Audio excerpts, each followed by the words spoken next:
असेल तर ही तुमची धारणा आहे, तुम्हाला समाधान वाटेल, पण याचं पुण्य कधी मिळणार नाही. जी प्रेम करणारी माणसं असतात ना, सतत डोळ्याजवळ असतात.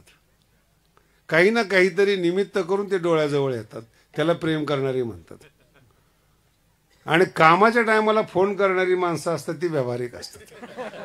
त्यांना अगोदर ते तुमची तब्येत विचारतात. एक तर 2 वर्षांनी पहिल्यांदा फोन,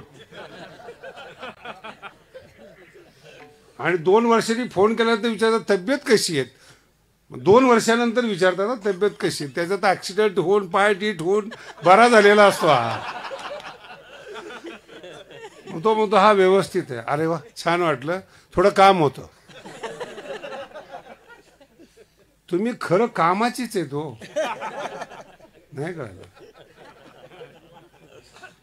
कामाला मांडणारे आहात, कामाचे आहात, कामातून गेलेले आहात. मानवी जीवनामध्ये काही प्रसंग असे असतात ना, आनंदासाठी जरी मानवी जीवन असलं तरी आनंद आहे कुठे हे शिकलेल्या माणसाला कळायला पाहिजे ना. बरेचशी शिकलेली माणसं असे आहेत किंवा प्यायचे नाही, खायचे नाही, तर मग जगायचं कशाला. मग ते पिऊन खाऊन तरी जगला कशाला. काय दिवा लावलास तू पिऊन खाऊन तरी. म्हणजे आनंद कशात हे कळायला फार वेळ लागतो, ते पुण्य लागतं त्याला, बरं का. जेवढे संत समुदाय आहेत हे सगळे उच्च घरामध्ये जन्माला आलेले आहेत, श्रेष्ठ घराण्यामध्ये जन्माला आलेत. त्यांचे जे DNA आहेत ना ते कॉमन DNA नाही आहेत. मागे आमचा एकदा विषय झाला, ज्ञानेश्वरी योग्यांची आहेत आणि ती भोग्याच्या हातात पडली. जेवढे सांगणारे आहेत तेवढे भोगी आहेत. आता त्यांनी योग्याचं काय वर्णन करावं, म्हणून जेवढं होईल तेवढं त्यांच्या लेवलला ते वर्णन करतात. हे संप्रदायावर उपकार आहेत. विठाला विठाला. गर्भ श्रीमंत काय असतो काय समजणार आहेत. एक विचारसरणी असते. नवीन श्रीमंत, नवीन विद्वान झालेल्या माणसाची एक विचारसरणी असते. कारण की नवीन नवीन शब्द सुचल्यानंतर आहे ना त्याला फार अभिमान वाटतो त्या गोष्टीचा. एखादं वाक्य, एखादं सेंटेन्स, एखादा विषय नवीन नवीन कळतो. नवीन नवीन आपल्या घरातली मुलं जेव्हा इंग्रजी शिकायला जातात 2-4 वाक्य इंग्रजी शिकतात. ते कुठेही गेले की तेच वाक्य वापरतात. What is your name. आपल्या आईकडे सुद्धा तेच आणि बापाकडे पण तेच. आता बापाने नाम ठेवलेलं याला कुठं माहिती. नवीन वाक्य असतात. तसं गरिबाच्या हातात 2-4 सिद्धांत लागतात. माझं बोलणं जरा जास्त व्यापक आहे बरं का. तसे गरीब कीर्तनकार असतात त्याच्या हातात 2-4 सिद्धांत लागतात. अजून एखादा विद्वान असेल त्याला एखाद्या शास्त्राचं 2-4 सिद्धांत कळतात. लगेच तो त्याची तुलना जो आहे ना ती संताबरोबर किंवा मौलीबरोबर करायला लागतो. ज्या ज्ञानोबाराचे सिद्धांत स्वतंत्र आहेत त्याला हा आपल्या सिद्धांतामध्ये माऊलीला आणण्याचा प्रयत्न करतो, पण हा माऊलीच्या सिद्धांतात जात नाही. विठ्ठल विठ्ठल. जेवढं कळेल तेवढं कळेल, नाही कळलं तर आहेत निवृत्ती महाराज उद्या. कारण की दोन्ही प्रकार पाहिजे ना, कळणारे पण पाहिजे, न कळणारे पण पाहिजेत. आणि मग अशा जीवनामध्ये कुठेतरी माणसाला किरण असतात, आशेची किरण असतात की नेमकं काय केलं पाहिजे. मग अशा वेळेस जर तुम्ही वारकरी संप्रदायामध्ये श्रेष्ठ माणसाकडे जर तुम्ही आलात तर त्याचे काही विशिष्ट धोरणं आहेत. त्या धोरणापैकी या जगामध्ये फक्त 2 व्यक्ती आहेत. अगदी छान कीर्तन ऐका, मस्त कीर्तन ऐका, मूड चांगला आहे. निवृत्ती महाराज बघितल्यानंतर मला पण विनोद करावेसे वाटतात. पण त्यांच्या विरोधावर केस होते.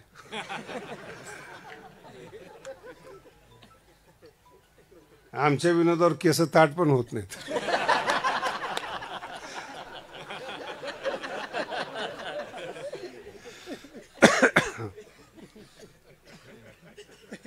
ज्ञानेश्वर महाराज हे वारकरी संप्रदायाचं मूळ आहे आणि सगळे संत जो आहे तिथून सुरुवात झालेली आहे सगळ्या संतांची.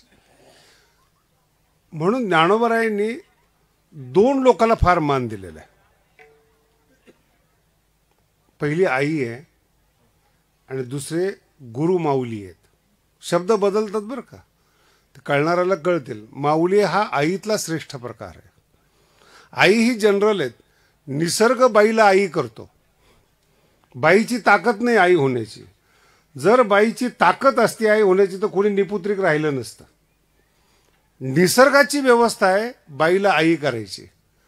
पण माऊली होण्याची तप आहे.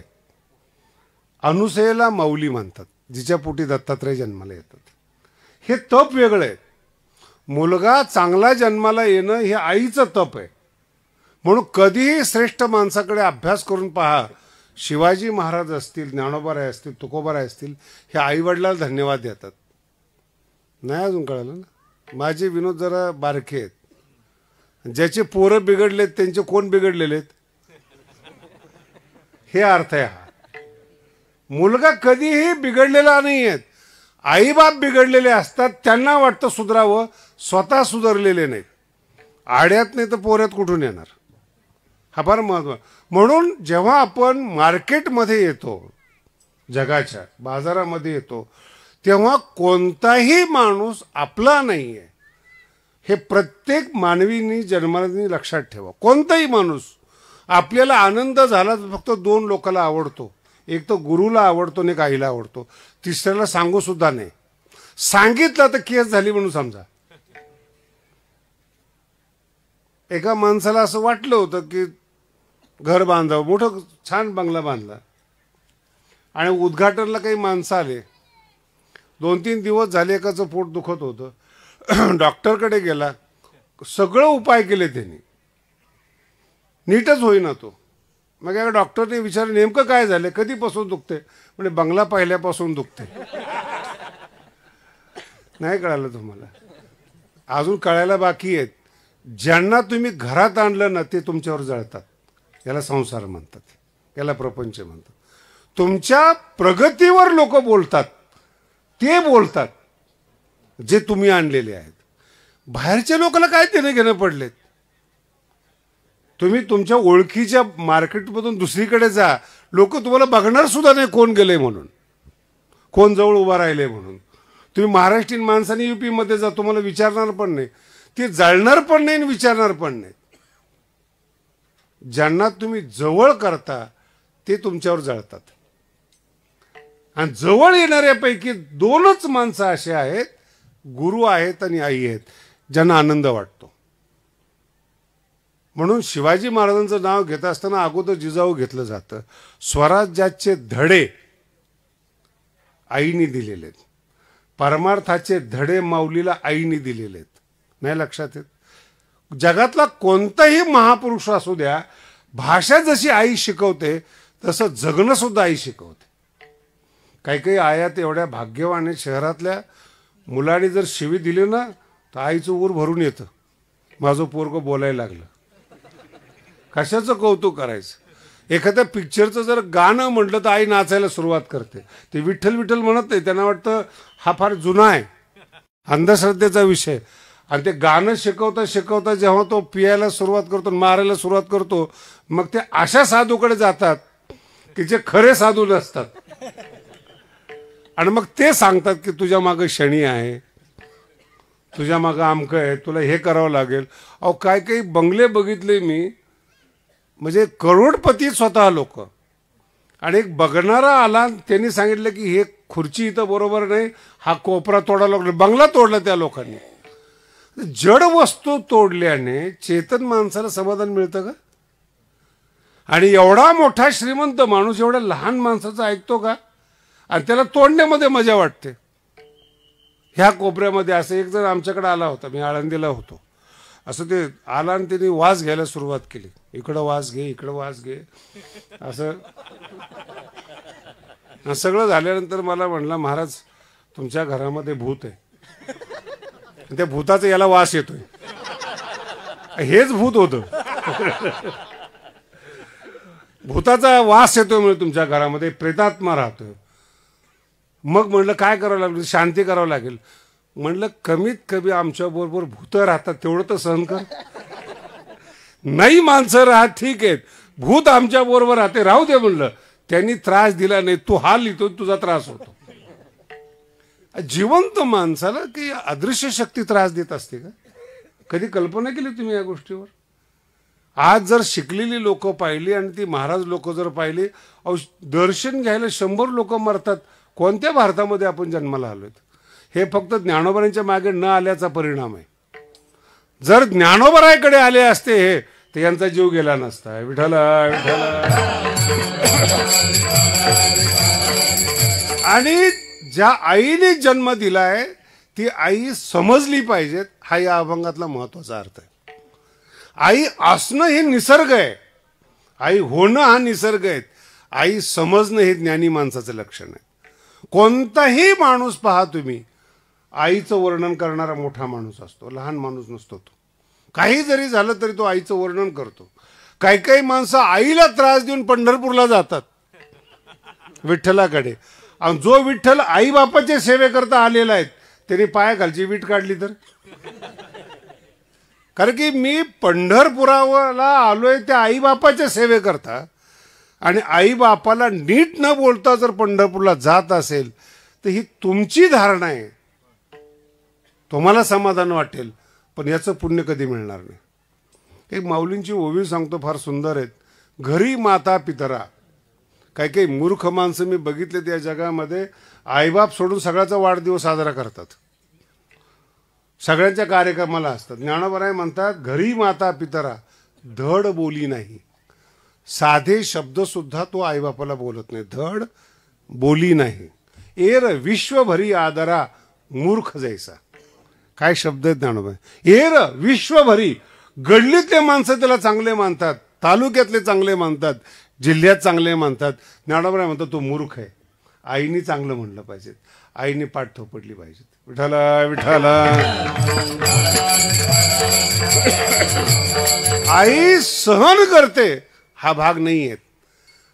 आईचंच एक चित्त असं आहे की जी मुलाच्या, पुन्हा शब्द आहे, मुलाच्या सुखाची काळजी घेते, मुलाची नाही, मुलाच्या सुखाची काळजी घेते. आणि गुरु आहेत त्याला ते ज्ञान देतात, तो ज्ञान पिकलं पाहिजे हे गुरु पाहतात. गुरु ज्ञान देत नाहीत बरं, ज्ञान पिकवणारे गुरु असतात. विठ्ठला विठ्ठला. एक ज्ञानोबांचा शब्द खूप कठीण आहे तरी पण सांगतो तुम्हाला. पिकलिया आत्मप्रकाशे. वैराग्य आणि विवेक हे आत्मप्रकाशामध्ये पिकले पाहिजे, मग गोडी येते. तुम्ही वैराग्यवान आहात हा शो आहे, प्रसिद्धीत. मी संत आहेत हा शो आहे. मी जगाचं कळलं. एकाने तर मला सांगितलं, महाराज भारताचं काय व्हायचं? म्हटलं तुझं बघ पहिलं. कुठं चालली आपली संस्कृती, कुठं चालला आपला देश, हा तिथंच आहे. साईज तर बघ ना, विचार करायची केवढी. आपण मोठं व्हा, तुमच्या मागे जग येईल. ज्ञानोबराय मोठे झाले म्हणून संप्रदाय मोठा झाला. तुम्ही बघा, तुम्ही मोठे व्हा आपोआप. आता पुढचा टप्पा फार महत्वाचा आहे बरं का. ही भूमिका होती बोलण्याची, कळेल कसं म्हणून. आता ही जी आई आहे ना, आईचं निरीक्षण फक्त माऊलीने करावं, जे समाजाला माहित नाही म्हणून माऊलीचं महत्वाचं सांगतो. आई काय करते? लाड मनातल्या मनात असतो, पण मुलाला दृष्टीनं निरीक्षण करते. हा ज्ञानोबरांचा महत्वाचा विषय आहे. गुरु असेल आणि आई असेल, हे दोघच जण असेल, दृष्टीने सांभाळतात. संप्रदायाला अजून ह्या गोष्टी माहीत नाहीत. हे लाड करणं, नको ते खायला देणं, हे कुपथ्य आहे माझ्या दृष्टिकोनातून. दृष्टीने सांभाळणं ह्याला माऊली म्हणतात. दृष्टीनं ज्ञान देणं याला गुरु म्हणतात. असे भेटले तरच शिष्य व्हा, नाही तर संसार बरा. कोणाच्याही मागं लागून आपला संसार उद्ध्वस्त करू नका आणि जीवनही उद्ध्वस्त करू नका. दृष्टीने सांभाळतात. विठ्ठला विठ्ठला. लहानपणीपासून तुम्ही बाईचं निरीक्षण करा, जी आई झालेली आहे ती मुलाकडे पाहत असते. संपूर्ण डोळे जे आहेत ना ते त्या मुलाकडे असतात आणि शरीराचे डोळे करून ती मुलाकडे पाहते. पूर्ण शरीराचे, त्याची हालचाल कशी आहे, त्याचा चेहरा कसा आहे, सुकलेला आहे का, त्याला काय आवश्यकता आहे, ज्याला भाषा येत नाही त्याचं पोट भरते ती माऊली. भूक लागलेली स्वतःला ज्याला कळत नाही त्याला पोट भरते. ह्याला दृष्टीने कळतं, त्या मुलाच्या चेहऱ्यावरून कळतं की याला काय म्हणायचंय. ती ऐकून घेते. हे आईचं मोठेपण आहे. नाहीतर खानदानी आईला सांगावं लागत नाही मुलाला काय पाहिजे. आणि ही जी आई आहे ना, ती दृष्टीने सांभाळणारी आई, ती दृष्टीच महत्वाची आहे. आणि त्याच्या पुढे सांगतो, गुरु करण्यापेक्षा गुरुची दृष्टीला गुरु करा. गुरु हे जे आहेत ना सगळं मंत्र देणारे किंवा काही बाकीचे लोक आहेत ना, ही मार्केटिंग आहे, व्यवसाय आहे. आणि काय करतील काही सांगता येणार नाही. आमचा कालच एक विषय झालाय, ध्यान आणि योग याचं मार्केट संपूर्ण जगात आलंय. ज्याला अजिबात काही येत नाही, कीर्तन प्रवचन येत नाही, बोलणं येत नाही, तो योगाचे क्लासेस सुरू करतो.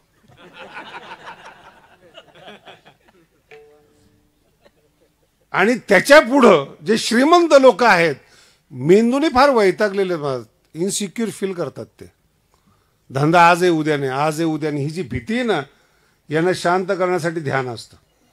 आणि मग त्यांची वाक्य फार सुंदर असतात. महाराज तुम्ही म्हणताय खरं, ज्या आत्म्याबद्दल बोलताय तुम्ही, त्या आत्म्याचं सुख तुम्ही पाहिलं का? आणि ध्यानामध्ये आम्ही अनुभवतो. कोण जातं ध्यानाला माहिती? गरीब लोक ध्यान करतात. पोटा पाण्याचं पडलंय त्यांना, भावाचं पडलंय, तर कशाला ध्यान करतील ते? ज्यांचे डोके खराब आहेत असे श्रीमंत आणि राजकारणी, यांना खऱ्या अर्थानं ध्यानाची गरज आहे. विठाला विठाला. आणि त्यांचे गुरु हे, म्हणून गुरु करू नका, गुरुची दृष्टीला गुरु करा. विठाला विठाला. फार गोड शब्द. गुरु करू नका, गुरुच्या दृष्टीला गुरु करा. दृष्टीनं सांभाळणारी जी आहे ती गुरुदेवता आहे. 5व्या अध्यायामध्ये ज्ञानोबारायांनी जे दोन सांगितले तुम्हाला, गुरु आणि आई, पूर्ण ज्ञानेश्वरीमध्ये सगळ्यात सुंदर प्रकरण त्यातलं हे एक प्रकरण आहे. 5व्या अध्यायामध्ये किती बोलला तो. 3ऱ्या अध्यायामध्ये आई, मुलगा जर खवळला ना, एक माझा शब्द लक्षात, मुलगा जर खवळला ना, तो रागवतो कसा याचा सुद्धा आई आनंद घेते. डोळ्यांनी, तोंडाने बोलत नाही. आणि डोळे एक अशी वस्तू आहेत, तोंड खोटं बोलतं महाराज, डोळे कधीच खोटं बोलत नाहीत. डोळे तुम्हाला वाचता आले पाहिजेत. प्रेम होतं डोळ्यांनी, रागवतो माणूस डोळ्यांनी, समोरचा माणूस चांगला आहे का नाही आहे डोळ्यांनी कळतो. इतकं महत्वाचे डोळे आहेत. डोळ्याला खोटं बोलता येत नाही. म्हणून मार्केटिंग मधली जी माणसं एक्सपर्ट असतात ना, ते डोळ्यांनी ओळखतात घेणार आहे का नाही. तोंडाने माणूस काही बोलतात माणसं, त्याला काय, तोंडाने खोटच बोलतात. विठाला विठाला. डोळे खरे बोलतात, त्याला दृष्टी असं म्हटलेलं. म्हणून जेव्हा अर्जुन खवळतो, माऊली, कृष्ण माऊली त्याच्याकडे अशी पाहते, सगळं सहन करते. माऊली ऐकत नाहीत, गुरु माऊली ऐकत नाहीत, त्याची मनाची तळमळ पाहतात. तळात किती मळ आहे हे पाहणारे गुरु असतात, त्याला तळमळ म्हणतात. आणि ती तळमळ पाहतात, तो किती बेचैन आहेत, किती रागवलेला आहे, किती क्रोधी आहेत, म्हणजे रोगाचं प्रमाण किती मोठ्या प्रमाणात आहेत, ती मात्रा शोधत असतात. हे माझं वक्तृत्व कौशल्य नाहीत, ह्या ओव्या आहेत. विठाला विठाला. ह्या ओव्या आहेत. ज्ञानोबा म्हणजे जैसे ग्रहाते पंचाक्षरी अनुमानिका, ना तरी असाध्य देखोनी व्याधी, अमृतासम दिव्य औषधी. रोगी किती मोठ्या प्रमाणात रोगाने विवळतोय ते पाहून औषधीची योजना वैद्य मनात करतो. तसं शिष्य बिघडलेला आहे, अज्ञानी आहेत, त्याला कोणतं औषध द्यायला पाहिजेत हे डोळ्यांनी गुरुमाऊली पाहतात, डोळ्यांनी. म्हणून तो काय बोलतो याच्याकडे लक्षच नाही. 3ऱ्या अध्यायामध्ये अर्जुनाने देवाची लाज काढलेली.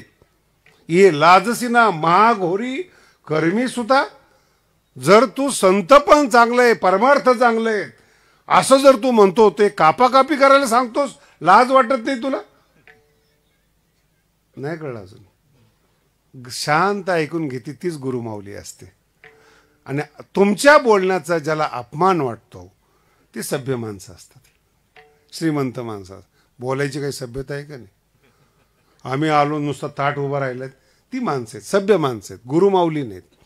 कितीही खवळा, आई काहीच बोलत नाही, डोळ्यांनी पाहते. कशामुळं खवळतो? अर्थ कळाला? कशामुळं रडतो, कशामुळं खवळतो? डोळ्यांनी पाहते. आणि तो 5 मिनिटं खवळत बसला ना, एक चॉकलेट काढते, ते पोरगं शांत होतं. 5 मिनिटाचा क्रोध आणि 5 मिनिटाचं रडणं. आईने काय काढलंय फक्त? मग काही काही पोरं जरा जास्त लोभी असतात, एका चॉकलेटवर भागत नाही. आईला माहिती घ्यायचं पोट भरलेलं, मी मोबाईल देते, पोरगं शांत होतं. माझा मुद्दा आहे का, खवळण्यावर निरीक्षण करणारी आई असते. आई म्हणजे तिचे डोळे, ते कळलं पाहिजे तुम्हाला. वाढे फार सुंदर शब्द आहेत. आणि मग हे जे खवळणारा अर्जुन आहेत, असं पाहत पाहत पाहत पाहत ज्ञानोबा आहे अर्जुनाच्या डोळ्याचं वर्णन 5व्या अध्यायामध्ये करतात. अर्जुनाच्या, कृष्णाच्या डोळ्याचं वर्णन 5व्या अध्यायामध्ये करतात. ते अशा रीतीनं अर्जुनाकडे पाहतात. हो का कारुण्याची वृष्टी, काय शब्द! कृष्णाच्या डोळ्यातून कारुण्याचा पाऊस पडतोय. माऊली म्हणतात मला असं वाटतंय, हो का कारुण्याची वृष्टी. कधी अनुभवले? ज्यांनी आईवर प्रेम केलंय ना, त्यांनी आईने बघितल्या बघितल्या पोरं शांत होतात. ते एवढी डोळ्यामध्ये ताकद आहेत. आई ज्यांना कळाली त्यांना डोळ्याचं, तुम्ही आठवा तुमचं बालपण, आईचे डोळे कसे तुम्हाला आता आठवेल ते. ज्ञानोबा म्हणतात कृष्ण माऊली याच्यापेक्षा कृष्णाचे डोळे जास्त महत्वाचे, नजर जास्त महत्वाची. हो का कारुण्याची वृष्टी. अर्जुनाच्या अंगावर असं वाटतं जसं कारुण्याचा पाऊस पडतोय. शब्द नीट आहे का? हे भाग्य तुम्हाला अजून मिळालेलं नाही की गुरुनी तुमच्याकडे कारुण्याच्या वृष्टीने पाहावं. शिष्य म्हणून पाहणं, व्यवसाय आणि मार्केटिंग म्हणून पाहणं वेगळं.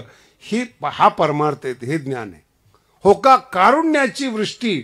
ज्ञानोबाला असं वाटलं कुठेतरी कमी पडते शब्द. मग दुसरा शब्द नव्या स्नेहाची दृष्टी.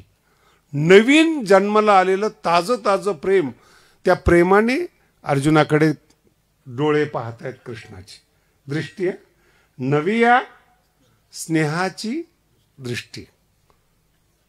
त्यांना म्हटलं भागलं का माऊली? कारुण्याची वृष्टी, स्नेहाची, नव्या स्नेहाची सृष्टी, भागलं का? नाही नाही नाही, हे असो, हे राहू द्या. तुम्हाला कळण्यासाठी सांगितलं, पण हरीची दृष्टीचं वर्णन करता येत नाही.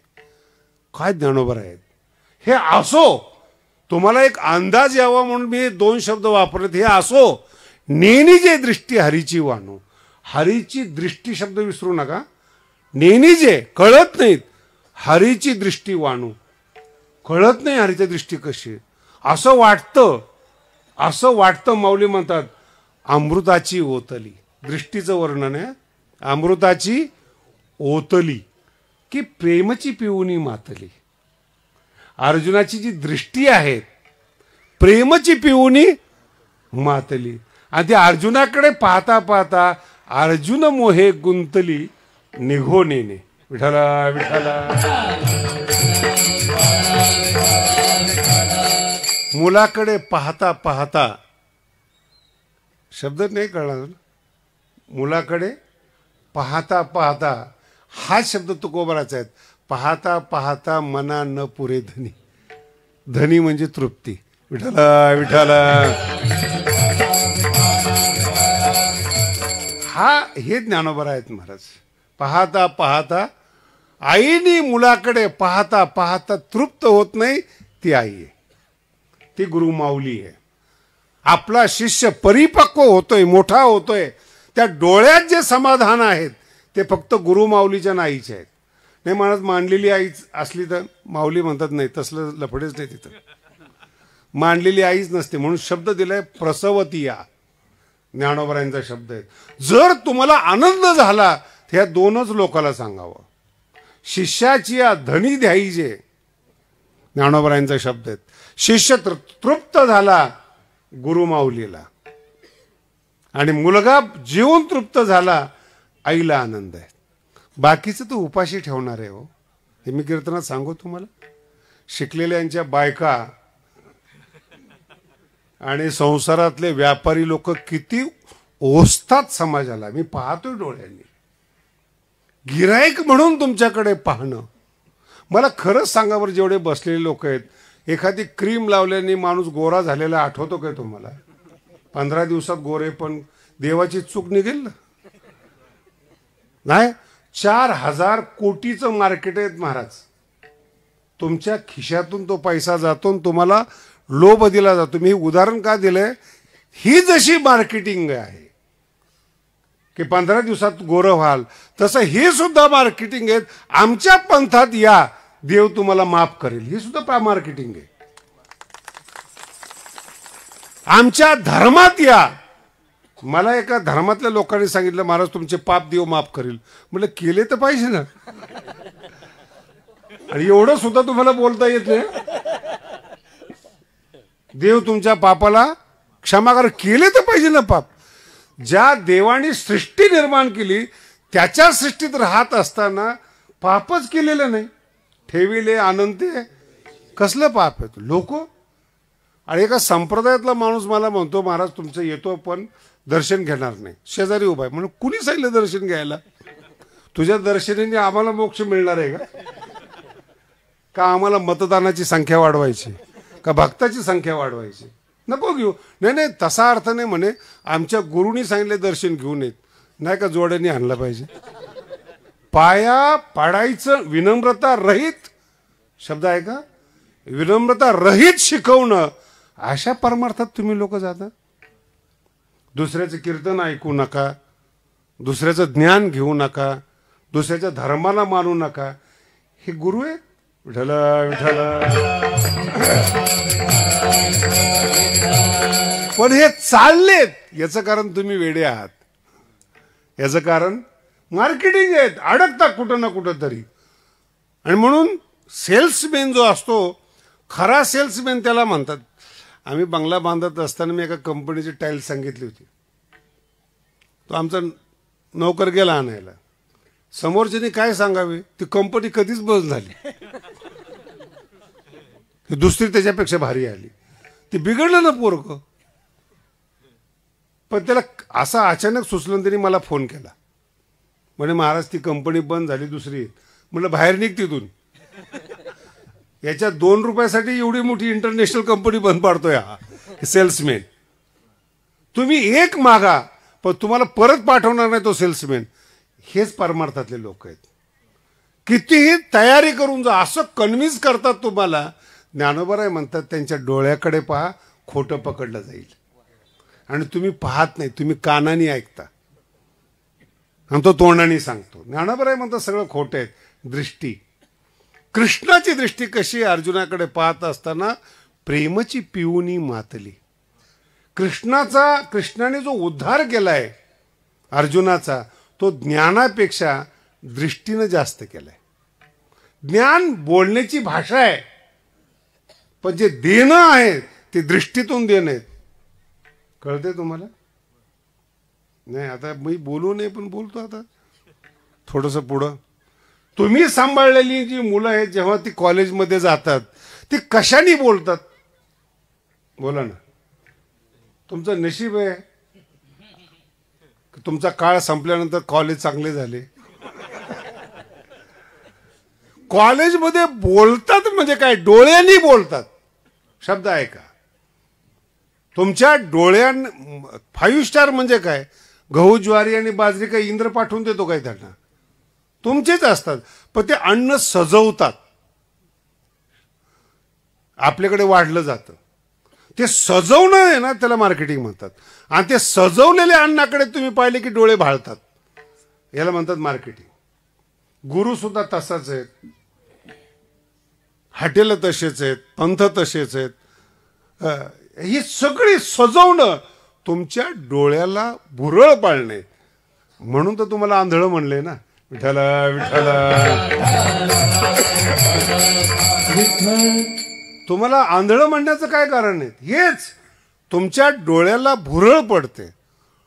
तुमचं जे सुरू होतं जीवन ते डोळ्यापासून सुरू होतं, पण तुमच्यावर दृष्टी टाकणारे गुरु नाही आहेत, वाचवणारे गुरु. आणि जर तुम्हाला भुरळ पडली, ज्ञानोबारांच्या ओव्या सांगतो तुम्हाला, इतक्या गोड ओव्या आहेत ज्ञानोबारांच्या, सगळ्यांच्या पाठ आहेत पण अर्थ माहीत नाहीत. विठ्ठला विठ्ठला. गुरु माऊलीची दृष्टी. कीर्तन जड जात नाही ना?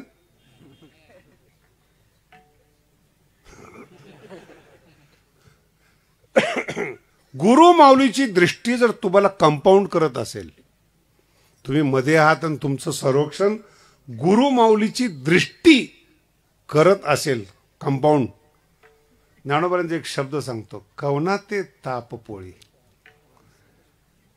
जवळची ओवी पण कळत नाही. जर गुरु माऊलीची दृष्टीचं कंपाऊंड तुमच्या अंगावर असेल, तुमचं रक्षण करत असेल दृष्टीचं, मग हेच ते शब्द आहेत ज्ञानोबारायांमध्ये. माझा जो भक्त आहे तो कसाही या जगामध्ये वावरो, भगवंत म्हणतात त्याला सगळी सुविधा आहेत माझ्या भक्ताला, फक्त त्याच्यावर माझं लक्ष असतं. काळाची दृष्टी न पडे हे आमाशी करणे. माझ्या भक्तावर काळाची दृष्टी पडू नयेत हे एवढंच मी करतो. बाकी त्याला पाहिजे ते, तो जो जो खेळ दावी तो तो सोनियाचा करून ठेवी. याला म्हणतात राजे भक्त. विठ्ठला विठ्ठला. श्रीमंताचे पोरं नीट वागतात, तर माऊलीच्या पोरांनी कसं वागलं पाहिजे? जळले तर पाहिजेच तर, तो वैभव घेऊन काय फायदा आहे? नावं तर ठेवले पाहिजे. जर कुंत्रे भुकत नसतील ना, हत्तीला शानच गेली म्हणून समजा. 2-4 तरी महाराज केस करणारे पाहिजेत, नाव होतं. विठ्ठला विठ्ठला. कशावर नाही होतं? नाव आहे म्हणून जातात ना. नाही कळालं? कोण कुणावर केस करायला मोकळे आहेत? रस्त्यातला भिकारी 10 शिवाय देतो, कोण दक्षता घ्या? पण एखादा सभ्य माणूस, मोठा माणूस बोलला तर त्याच्यातून प्रसिद्धी असली तर मग जास्त आहे. शब्द पहा कसे आहेत. गुरुच्या कृपादृष्टीमध्ये जर तुम्ही असाल, कवना ते ताप पोळी. कैसे निवो शोक, हे 2च शब्द आहेत बरं का संसारामध्ये. एक तर तुम्ही संसाराच्या तापाने तापलेला आहात, नाहीतर आतल्या आत जळत आहात दुसऱ्याची सुख पाहून, त्याला शोक म्हणतात. काय म्हणतात? एक तर जळणारे असाल दुसऱ्यावर, नाहीतर स्वतः जळत असाल. संसारामध्ये दुसरं नाही, ताप. कवना ते गुरु माऊलीचं जर कंपाऊंड असेल, कवना ते ताप, वैताग आपल्या भाषेत, पोळी. कैशिनी हो शोक, शोक जाळणं म्हणतात. हे अर्जुनाचे शब्द आहेत. हे शोक मुच्छो षणमिंद्रिय आडाम. मला जो शोक निर्माण झालाय इंद्रियांना, तो शोक जात नाहीयेत. माझे इंद्रिय शिथिल पडलेले आहेत शोकामुळं. तो शोक आणि लोकांचा ताप, संसाराचा ताप. कैसे नाही हो. कोण? गुरु माऊली. दृष्टीचं वर्णन आहे 12व्या अध्यायामध्ये. गुरुचं वर्णन नाही आहे, दृष्टीचं वर्णन आहे. कसं वर्णन केलेलं आहे? तुम्ही आम्ही सगळे, याच्या मागची ओवी बघा. विषय व्याळे, ते ओवी कळत नाही म्हणून मला लय मजा येते. ती माऊलीचं बोलणं आहे ना, एवढ्या लवकर कळणार कसं काय? तुम्ही माऊलीला स्वतःची माऊली जोपर्यंत मानत नाहीत तोपर्यंत माऊली दृष्टी देतच नाही तुम्हाला. माऊलीची दृष्टी कळावी असं वाटत असेल तर माऊलीला आपली माऊली माना. जगातला कोणताही माणूस तुम्हाला त्रास देणार नाही. जर नाही मानलं तर ही ओवी. विषय व्याळे, व्याळ शब्द मिठी, 700 वर्षापूर्वीचा शब्द आहे. 2 प्रकारचे साप असतात. एक चावतात, नाग जो असतो तो, पान लागणं म्हणतात त्याला, आणि दुसरा असतो अजगर, आताच्या भाषेत अनाकोंडा. ज्ञानोबारायांनी हे 2 शब्द वापरले. तर काही लोकांना विषयाचं विष चढतं, त्याला नाक चावला म्हणून समजा, विषय चावला म्हणून. आणि बाकीचे जे साधे साधे लोक आहेत ना, ते विषयाच्या मिठीमध्ये अडकलेले आहेत. विषय व्याळे मिठी दिदलिया, दिल्यानंतर हळूहळू खा म्हणजे पचेल. विषय व्याळे मिठी दिदलिया, नुठी आयुष्यात मोठा होत नाही. नुठी कुठपर्यंत मोठा होत नाही? ताटी. काय शब्द आहेत ज्ञानोबांचा? तो विषय व्याळाने मिठी दिली, नुठी पहिला शब्द आहे. आणि जातो कुठं तो? ताटी. कधी कल्पना केली की एवढं बोलतील महाराज? विषय व्याळे मिठी दिदलिया. तुम्ही तुमचं समजून घ्या, कुणी कुणी मिठी मारली, किती विषयांनी मारली. अनाकोंडा येतो, सुटत नाही. विषय व्याळे मिठी दिदलिया, नुठी ताटीपर्यंत नुठी, ताटीपर्यंत नुठी. ते तुझी आहे. काय सांगत होतो आतापर्यंत? गुरु कृपा दृष्टी.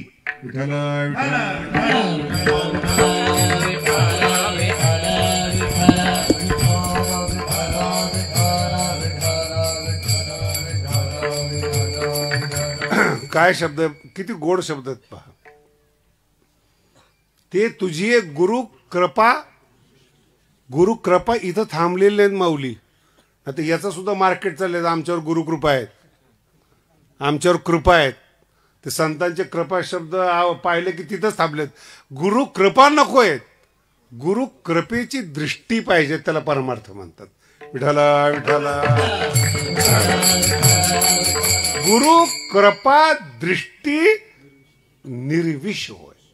दृष्टी हा शब्द फार महत्व. गुरुकृपा. आणि जो गुरुकृपा दृष्टीने निर्विष झालाय त्याला कवना ते ताप पोळी, कैशी देव शोक जाळी. इथपर्यंत थांबलेले नाहीत माऊली. प्रसाद रस शब्द फार गोड आहे. जर दृष्टीने कृपा केली त्या माणसाचा चेहरा प्रसाद रस कल्लोळी. कल्लोळ म्हणजे लाट. प्रसादाची लाट जर त्या माणसाच्या अंगावर आली, प्रसाद रसकल्लोळी पुरे येशी, तो त्याच्या अंगावर प्रसादाची लाट आली ना, उठून दिसतो तो. नाही तर काय काही महाराज लोक महाराज कायम दहाव्याला गेलेले दिसतात. त्यांचे चेहरे पाहिले ना, परमार्थात येणारे माणसं बंद पडतील असा परमार्थ नको. इतके कठीण चेहरे. मी तर 10 हात लांब असतो त्यांच्यापासून. आणि ते मला विचारतात, महाराज ते तुम्ही नियम वगैरे पाळत नाही, तुमच्याकडे पाहून कळतं आम्हाला. जे आयुष्यभर पाळलंय त्याचा परिणाम शोक जाळी. निवृत्ती महाराज सुरुवातीला होते, नुकतीच प्रसिद्धी चालू होती त्यांची, तर आम्ही गडावर कीर्तन ठेवलं होतं. त्यावेळेस ते नुकतीच कीर्तन करत होते आणि थोडंसं त्यांच्या टेक्निकनी करत होते. आणि ही टेक्निक संप्रदायाला हजम झाली नाही. मला सगळे लोक म्हणायचे ते अभंगावर बोलतात.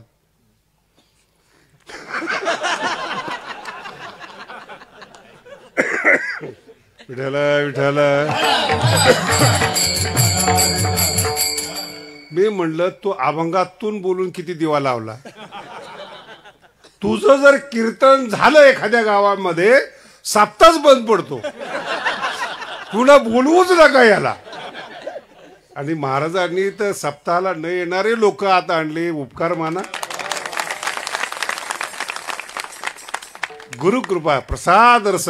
तो प्रसाद कसा मिळेल तो त्याचं त्याला माहिती आहे. यश मिळणं एवढं सोपं नाही महाराज. तुम्ही समीक्षा कराल, कॅल्क्युलेशन कराल, पण ती प्रसिद्धी एवढी सोपी नाहीत. पार तुम्ही अगदी 4 वेद पाठ करा, 6 शास्त्र पाठ करा. प्रसाद रसकल्लोळी. ज्ञानोबांचा प्रसादाची लाट तुमच्या अंगावर आली पाहिजेत महाराज. पुरेशी तू इतकं गोड आहेत. आणि मगाशी एक शब्द वापरला होता, तुमच्या लक्षात नसेल, आत्मा तुम्ही पाहिला का नाही? आत्म्याचं नाव ऐकलं पण सुख आलेलं नाही. ज्ञानोबांनी असा जोक केला या ओवीमध्ये. प्रत्येक ज्योतीची ओवाळणी. आई आपल्या मुलाला ओवाळते. नाही कळालं? भाग्यवान आहेत बरं का अशी आई मिळणं, मुलाला ओवाळणं. प्रत्येक ज्योतीची ओवाळणी करीशी, मन पवनाची खेळणी करीशी. आणि हे जे वेदांती लोक, योगी लोक, साधना करणारे लोक आहेत ना, आत्मसुखाच्या मागे लागणारे, ती ही कृपादृष्टी काय करते बघ, आत्मसुखाची बाळलीनी. याच्यातच सगळं आलंय बरं का. हे मोठे मोठे तपस्वी ज्ञानी आत्मसुख असा हात वर करून सांगतात आत्मसुख. ज्ञानाप्रमाणे म्हणतात ती बाळलेणी. नवीन नवीन साधकाला ना त्याला बाळलेणी, आत्मसुखाची बाळलेणी. हे बाळलेणीच्या भाग हे थेरडं लागले, मोठे मोठे तपस्वी लागलेत. ज्ञानोबराय म्हणतात हे वारकरी संप्रदायामध्ये अरे दृष्टीचं सुख घेण्यासाठी परमार्थ आहेत. समचरण दृष्टी आहे. तेथे माझे हरी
पहिल्यांदा शब्द सांगितला तुम्हाला की जेव्हा तुम्ही जन्माला येता नेमकं काय केलं पाहिजे हेच कळत नाही लोकांना. गुरु करतात, गुरु कृपेच्या मागे जातात. आणि जी गुरु पैसे घेऊन कृपा करतात त्यांना जास्त मोठं मानतात. परमार्थात आणि ज्ञानेश्वरीमध्ये दृष्टीला महत्व आहे. आणि जो साधक जेव्हा परमार्थामध्ये येतो, हे जे ज्या ज्या मोठ्या मोठ्या तपस्वी लोकांना, ज्ञानी लोकांना जे आत्मसुखाच्या मागे आहेत, ज्ञानोबराय आपल्या मुलाला, श्रीमंत आहे ना ज्ञानोबराय, ऐश्वर्य संपन्न ज्ञानोबराय, मग तपस्या करून जे त्यांना मिळत नाही, आत्मसुखाची बाळलेणी लिहावीस. दृष्टीवर का गुरु नाही. वव्या व्यवस्थित डोक्यात बसवा. गुरुकृपा दृष्टीचं वर्णन आहे. दृष्टीनं आत्मसुखाची बाळलेणी लिहावीशी. 17 वियेचे स्तन्य देशी पोषकतायत. अनुहाताचा हल्लरुगाशी अंगाई. आणि काय इतकं सुंदर आहे बा. शेतकरी, मी हे ओव्यात मला असं रस्त्याने चालताना दिसतात. शेतकरी माणसं बघा तुम्ही, काम करायचं असलं ना तसं 2 झाडाला धोतर बांधतात, नाही तर साडी बांधतात आणि त्यात मुलगा ठेवतात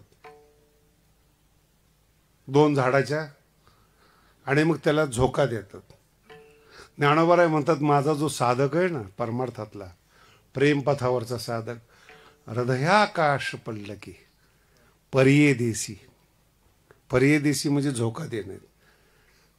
जो परमार्थातला साधक आहे ना त्याला डोळ्यांनी, दृष्टीने हृदयाकाश, हृदयरूपी आकाशामध्ये बांधून दृष्टी त्याला झोका देते. हृदयाकाश पडले की परियेदेसी, आणि मग ते निसतं. विठ्ठल विठ्ठल. हा परमार्थ आहे हो. बाकीचा सगळा बाजार आहे, बाकीची निजे. हृदयाकाश पडले की परियेदेसी निजे. आणि याचा समारोप करत असताना खूप सुंदर आहेत. म्हणून साधका तू माऊली. माऊली शब्द आहेत आणि अंबे शब्द आहेत. काय एक एक शब्द आहेत ज्ञानोबरांचे.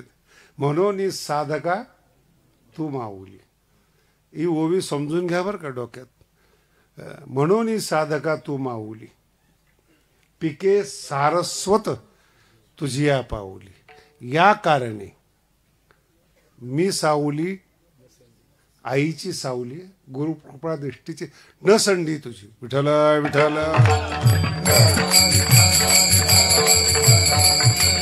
जगद्गुरु तुकोबराय एकनाथ महाराज आणि ज्यांना ज्यांना शब्दाचं वैभव मिळालेले असे. कसं मिळालं वैभव? त्या काळात विश्वविद्यालय नव्हते, शिकवणारे नव्हते, मोठा विषय होता जातीपातीचा, आमक्याने शिकावा असा व्यवहार 400 वर्षापूर्वी केला जायचा. आणि त्या काळामध्ये यांच्या मुखातून जे शब्द निघायचे, नामदेव महाराज, नाथ महाराज, एकनाथ, कशी निघायचे? त्याचं उत्तरही येतं, तुझे कारुण्य जया ते अधिष्ठी. हे कृपादृष्टी, तू ज्याच्यावर पडलीस ना, तुझं कारुण्याचं अधिष्ठान ज्याला दिलं, तो सकळ विद्येची या सृष्टी धात्रा होय. खूप कठीण शब्द आहे. धात्रा शब्दाचा अर्थ आहे ब्रह्मदेव. त्याला शिकायचीच गरज नाही. सृष्टीला उत्पन्न करणारा जसा ब्रह्मदेव आहे, तसा हा दृष्टीमुळे सगळ्या विद्वत्तेला जन्म देणारा ब्रह्मदेव होतो. तुझं कारुण्य जर मिळालं तर तो परमार्थ आहे. विठ्ठल विठ्ठल. काय शब्द आहेत महाराज? सकळ विद्येची सृष्टी, विद्येच्या सृष्टीचा धात्रा होय ब्रह्मदेव होतो. शिकायची गरजच नाही पडत. पण काय? तुझे कारुण्य जया ते अधिष्ठी. परमार्थ करत असताना ह्या गोष्टी पहा. दृष्टीकडे लक्ष द्या, गुरुचं कारुण्याकडे लक्ष द्या, पुस्तकाकडे लक्ष देऊ नका. पुस्तकात काहीच येत नाही. विद्यापीठातली पुस्तकं बघा, वाळवी लागली फारच, कुणी वाचत नाही. संस्कृत जवळजवळ आत्ताच्या काळात नष्ट झालेले. आणि जे ज्ञान आलेलं आहे ना, ते आत्म्याला स्वतःला दुखी करणार आहेत. शिकलेली माणसं दुखी आहेत. शेतकरी दुखी आहेत का? बोला ना. नाही बोलायला पाहिजे पण बोलतो. कुणाच्या घरामध्ये वाद आहे? परमार्थाला नावं ठेवण्याच्या घरात डोकवा जरा, तुम्हाला कळेल किती वाद आहेत. एवढे वैतागलेले आहेत आणि एवढे कॉम्प्रोमाइज करतात महाराज. मी आता हे बोलू नये. एखाद्याची पत्नी जरा वागायला चुकीची होती, त्याच्या सहित सगळ्याला माहिती होतं, तरी संसार व्यवस्थित चालू होतात. याला मी संत म्हणतो. काय एवढं सहन करणं? मुलगा चुकीचा आहे, पत्नी चुकीचे आहेत, पैसे मित्रांनी खाल्लेले आहेत, तरी हा जिवंत आहेत म्हणून संत आहे. एवढं दुःख कवना ते ताप पोळी. जर तो गुरु कृपेच्या दृष्टीमध्ये आला असता, हा ताप पोळला नसता महाराज. शोक आणि याला जाळलं नसतं. हा परमार्थ आहे. म्हणून परमार्थ करण्याच्या अगोदर परमार्थाचं स्वरूप समजलं पाहिजे. आणि ही कृपादृष्टी आई आहे आणि ती पहिल्या चरणात सांगते.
भाग्यवान माणसं आहेत बरं का ते लोक. की ज्यांच्या हिताचं चिंतन आई आणि गुरु करतात, हा अर्थ याचा. लेकुराचे हित चित्त वाहे, आणि हे जगात शक्य नाही. तुमचं कल्याण व्हावं असं तुमच्या मित्राच्या, तुमच्या नातेवाईकाच्या, भावकीच्या चित्तात येणं शक्यच नाही. हा अभंग आहे हा. नाही तर तुम्हाला वाटायचं आईचं वर्णन करतोय. वाहे माऊलीचे, माऊलीचे चित्त वाहे, शरीर नाही. आणि ते जे चिंतन आहे ना, ते सगळ्यात महत्वाचं आहे. संपूर्ण ज्ञानेश्वरीतला सारांश सांगतो मी तुम्हाला. खूप मोठा वाद झाला होता, त्याचा एक सारांशचा तुकडा सांगतो. आजही सगळ्या लोकांना वाटतं की माऊलीने ज्ञानेश्वरी लोकांसाठी लिहिली. मग लोकांसाठी लिहिली तर कळत का नाही? बोला ना, कुणाला कळत नाही? जर लोकांसाठी ज्ञानोबारायांनी ज्ञानेश्वरी लिहिली तर ते लोकांना कळायला पाहिजे ना. काही काही पुण्यातले विद्वान लोक मला विचारतात, ज्ञानेश्वरी मराठीत आहेत का म्हणून. असे महाराष्ट्रीयन लोक आहेत आपले की ज्ञानेश्वरी नेमकं कोणत्या भाषेत आहे, आणि जर ती मराठीत आहे तर कळत का नाही. हे तुमचं म्हणणं झालं की समाजासाठी लिहिलेले आहेत. पण माऊलीला विचारा ना, माऊली तुम्ही का ज्ञानेश्वरी लिहितायत? माऊली म्हणतात, श्रीगुरूची दृष्टी माझ्या अंगावर सतत पडावी, तुम्ही संती व्हावे सन्मुख सदा, म्हणून मी गीता सांगतोय. विठाला विठाला. जी प्रेम करणारी माणसं असतात ना, सतत डोळ्याजवळ असतात. काही ना काहीतरी निमित्त करून ते डोळ्याजवळ येतात, त्याला प्रेम करणारी म्हणतात. आणि कामाच्या टायमाला फोन करणारी माणसं असतात ती व्यावहारिक असतात. त्यांना अगोदर ते तुमची तब्येत विचारतात. एक तर 2 वर्षांनी पहिल्यांदा फोन, आणि 2 वर्षांनी फोन केल्यानंतर विचारतात तब्येत कशी आहे. 2 वर्षानंतर विचारतात ना तब्येत कशी आहे. त्याच्यात ऍक्सिडेंट होऊन, पाय टीट होऊन बरा झालेला असतो हा. तो म्हणतो हा व्यवस्थित आहे. अरे वा, छान वाटलं, थोडं काम होतं. तुम्ही खरं कामाचीच आहे तो, नाही कळलं. कामाला मांडणारे आहात, कामाचे आहात, कामातून गेलेले आहात. विठाला विठाला.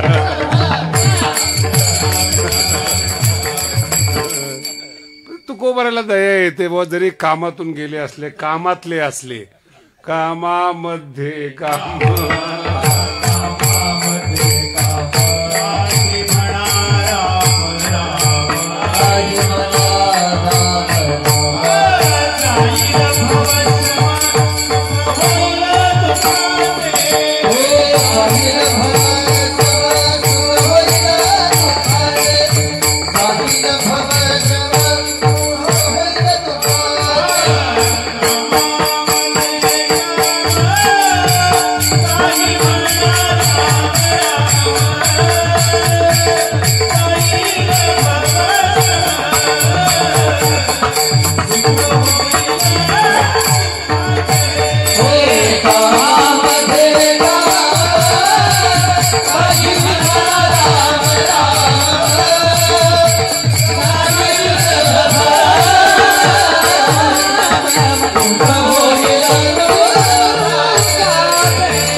काहीतरी काम आहेत म्हणून आपल्याशी कॉन्टॅक्ट करणं. कोणी असो जगातलं, विद्वान असो, श्रीमंत असो, सामान्य असो, राजकारणी असो, विषय संपला. पण दृष्टीतून समजून घेणारा, दृष्टीतून कारुण्याचा वर्षाव करणारा हा श्रीगुरू असतो. आपण तिथं जात नाहीत. आणि संपूर्ण ज्ञानेश्वरीचं हे सार आहेत, गुरुच्या दृष्टीत राहिलं पाहिजे. तुम्ही संत माझी कडा, काय शब्द आहेत महाराज. दिठीचा कराल बहुडा. ज्ञानोबांनी असं कधी म्हणलं नाही की मला शास्त्र द्या, सिद्धांत द्या, भाषा द्या, हे असं नाही म्हणत ज्ञानोबा. ज्ञानोबामध्ये तुमची दृष्टी माझ्याकडे ठेवा, तुमची दिठीचा. आणि नुसतं दृष्टी माझ्याकडे आलं ना, कराल बहुडा तुम्हा माने एवढा. तुम्हाला मान्य होईन एवढा मी होणार. दिठीचा कराल बोडा दिठी. विठ्ठल विठ्ठल हेच महत्वाचं आहे जीवनामध्ये. तुमची दृष्टी कशी आहेत, डोळे कसे आहेत हेच महत्वाचं आहे. तुमचा आत्मा डोळ्यातून प्रवाहित होतो. म्हणून कधी कधी पुण्यवान माणसं जर भेटले ना तर बोलावंसं वाटतं. दृष्टीला दृष्टी भेटली, एसटी स्टँडला भेटले, रस्त्याने भेटले, पवित्र आत्मा असतात, बोलावंसं वाटतं. संबंध नसतो, काही माहिती नसतं, बोलावंसं वाटतं. आणि काही जवळचे माणसं असतात, जोड्यांनी मारावे वाटतं. हा दोष कुणाचा आहे? दृष्टीचा आहे. माणूस शरीराने एकच आहे. चांगल्या माणसाचं सुद्धा शरीर आहे, वाईट माणसाचं सुद्धा दृष्टी खराब आहे. त्याच्या पुढे जाऊ का? काहींचे डोळे सुंदर आहे पण दृष्टी खराब आहे. विठ्ठल विठ्ठल. आणि दृष्टी खराब आहेत, आयुष्य खराब आहेत. आणि संपूर्ण वारकरी संप्रदायाचा सार दृष्टीवर आहेत. आत्मा आहे दृष्टी म्हणजे. रोज आपण अभंग म्हणतो, रूप पाहता लोचनी. कशामध्ये रूप पाहता? लोचनी शब्दाचा अर्थ डोळा, आणि लोचनी शब्दाचा डोळ्यामध्ये रूप येवोनी डोळा बैसले हो. रूप येवोनी दृष्टी चांगली पाहिजे हो. देव कुठेही पाहायचा असतो का? सगळे अभंग पहा. तो का म्हणे माझे हेची सर्व सुख पाहीन. पाहीन म्हणजे दृष्टी. काय पाहीन? भगवंताला पाहीन, सुंदर ते ध्यान पाहीन, समचरण पाहीन. डोळा तर तुमचा आत्मा आहे. आणि नेमका आपल्या बाबतीमध्ये हे होतं, तो कसा आहे? अरे डोळे बघ ना कसे आहेत. पिपासू आहेत का? उदार आहेत का? कारुण्याने आणि प्रेमाने भरलेले आहेत का? लगेच माणसं ओळखतात. आणि ती जी मुलं आहेत ना, तुम्ही ते मुलं लहानपण बघा, ते निरागस असतात. एखादा पापी माणूस जर घरात आला तर ते पोरं लांबून बघते, निघून जाते. ते नकोच जायला. पण त्या घरातल्या मोठ्या माणसाला अक्कल नाही ना. तुम्हाला कळालं का? जे लहान मुलाला नकोय माणूस, त्याला तुम्ही घरात घेताय. याचं कारण त्याला आत्मा समजतो, आतमध्ये काय भरलेलं आहे ते. तुमचा नाईलाज असतो. पापी आहे, दुष्ट आहेत. एका ठिकाणी सप्ताह चालू होता. जुना प्रसंग आहे माझा. पाटसकडे जात असताना मग त्या काळामध्ये 40 वर्षापूर्वी कीर्तनाला गेलो. त्यांनी रस्त्यावर गाडी आणतो म्हणले होते, मोटरसायकल. तर आम्ही ती पाटसच्या साईडला उतरलो. गाडी तर काही आली नाही, पण त्या गावचा पाटील आणि मस्त फुल झालेला होता. पण मला कळत नव्हतं की तो फुल झालेला आहे. ते माझं वय पण नव्हतं. दृष्टी कळली नाही असं गृहीत धरा. नकळे साधूसी होतं असं कधी कधी. त्यांनी गाडीमध्ये बसवलं, बैलगाडीत. आता ती जवळ होतं, 1 किलोमीटर गाव. गाडी आली. चला म्हणे महाराज, मी त्या गावचा पाटील जिथे कीर्तन आहे, बसा. बसलो आम्ही दोघं जण गप्पा मारत. आता नंतर माझ्या लक्षात आलं, महाराज आम्ही दारू पितो, कुणाच्या बापाचं काही जातं का? बैलगाडीत मला प्रश्न. म्हणलं काही नाही जात. याला म्हणतात महाराज. आता ते मी अडकलेलो आहे त्याच्यामध्ये.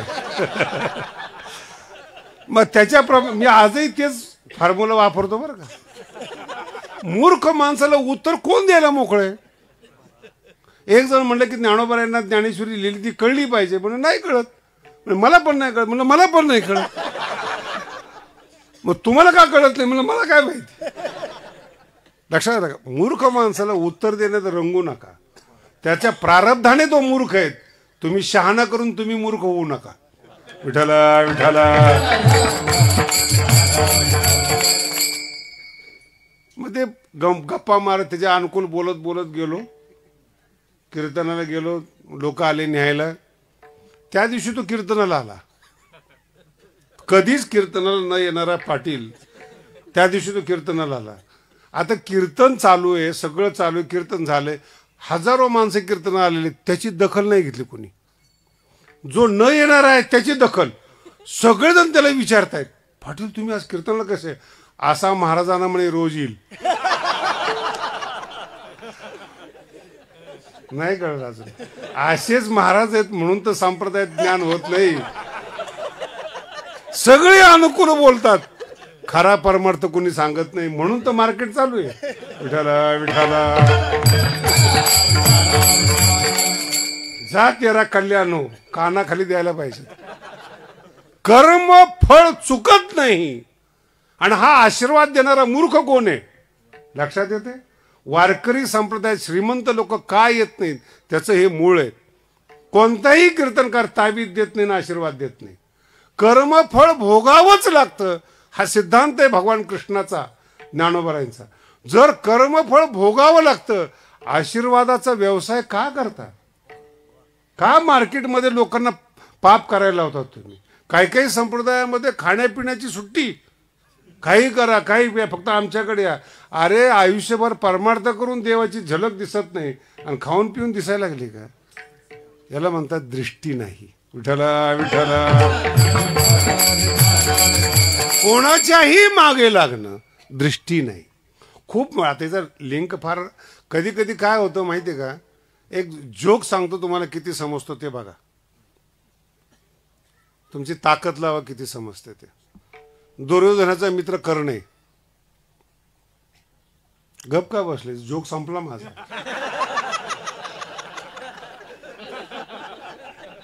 न्यायाचार्य असंच आहे का? नाही कळला ना? दुर्योधनाचा मित्र कोण आहे? नाही जो कळला. पुन्हा उलगडून सांगतो तुम्हाला. आंधळ्याचा पोरगा आणि सूर्याचा पोरगा याची दोस्ती होत असती का? कर्ण कुणाचा मुलगा आहे? सूर्यपुत्र. आणि दोस्त कोण?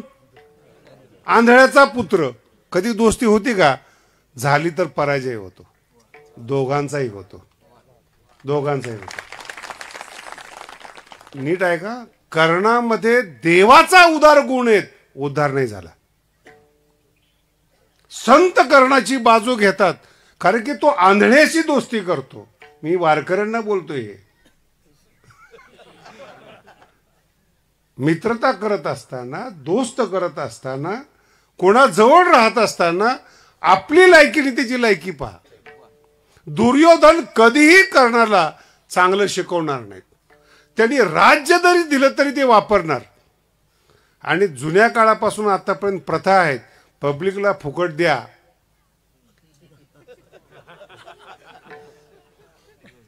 कारण की त्यांचा वापर करायचा असतो. दुर्योधनाने राज्य दिलं, कर्णाचा वापर केला. तुम्हाला काय कमी फुकट दिलं जातं काय? आता देश गेला खड्ड्यामध्ये, पण तुमचं मतदान महत्वाचं आहे. अर्थ लक्षात ठेवा काय बोलतो तुम्हाला. लय उशिरा कळले. पहिलं कळलं नव्हतं त्यापेक्षा बरे. सूर्यपुत्र आहेत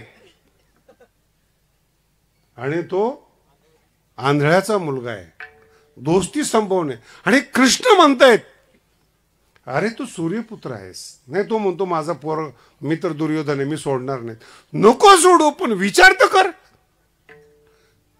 ज्या आंधळ्याला सूर्य दिसत नाही त्याच्याशी तू दोस्ती करतो. ज्यांना पुण्य कळत नाही त्याच्याबरोबर आपण नाते करतो. त्याला आपण गुरु मानतो. आपलं पतन त्याच वेळेस झालेलं आहे. नको. आणि दुराग्रही लोक ज्ञान मानतच नाहीत. दुराग्रही. आणि एक लक्षात ठेवा, दुराग्रहीला दुरुस्त करण्याचा प्रयत्न करू नका. तुमचा वेळ वायाला जातो. विठ्ठला विठ्ठला. मग कोणी करायचं दुरुस्त हा प्रश्न आहे ना. ते संतांचं काम आहे, दुसऱ्या चरणात सांगतात.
समाज आणि दुराग्रही लोकांना दुरुस्त करण्याचं कॉन्ट्रॅक्ट आपल्याकडे नाहीये.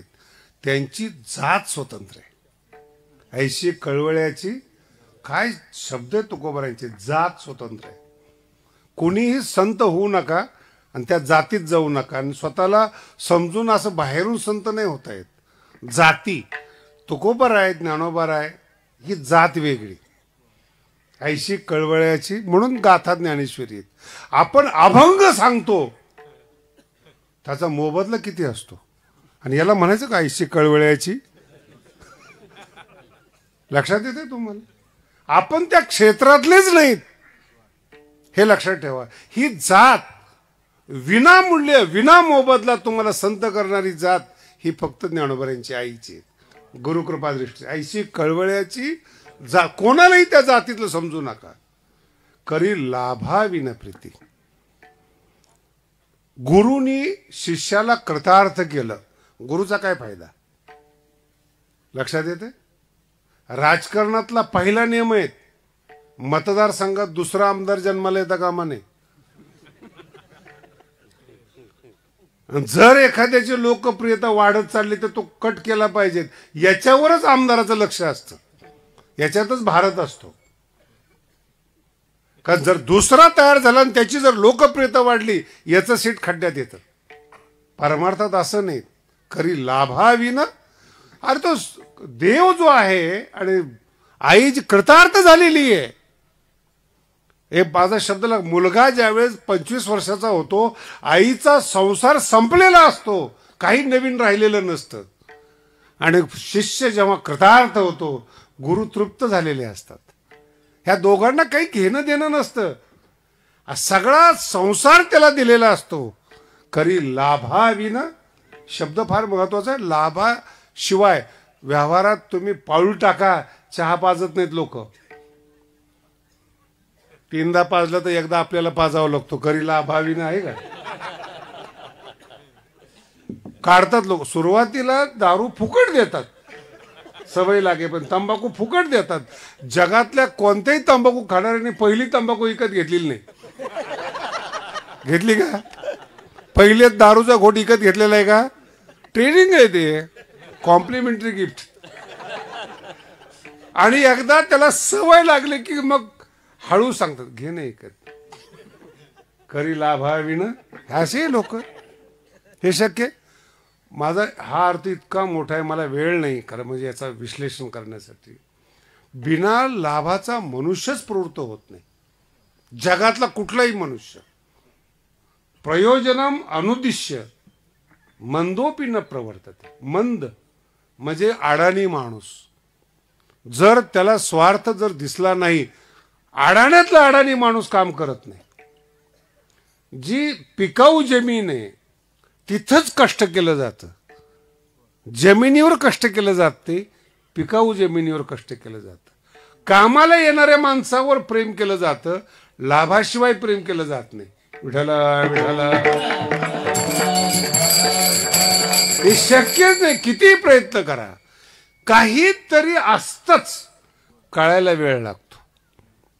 मला फोन आलेला, मी पहिल्यांदा बोलतो त्यांना, सगळं ठीक आहे तारीख सोडून बोला. करी लाभाविना. तुमचं गोड बोलणं हे तारखेपर्यंतच आहे. एक जुने कीर्तनकार होते आमच्या संप्रदायातले, फार हुशार होते. निवृत्ती महाराजांनी आज तर मोठा रथ वगैरे लावून भगवानगडाच्या गादीचं स्वागत केलं बरं का. ते नामदेव शास्त्रीचं नाही हा, ऐश्वर्य संपन्न बाबांची गादी आहे, त्या गादीचं ते स्वागत आहे, आदरातिथ्य. मी माझं मानत नाही कधी या बाबतीमध्ये. खरी लाभाविना प्रीती.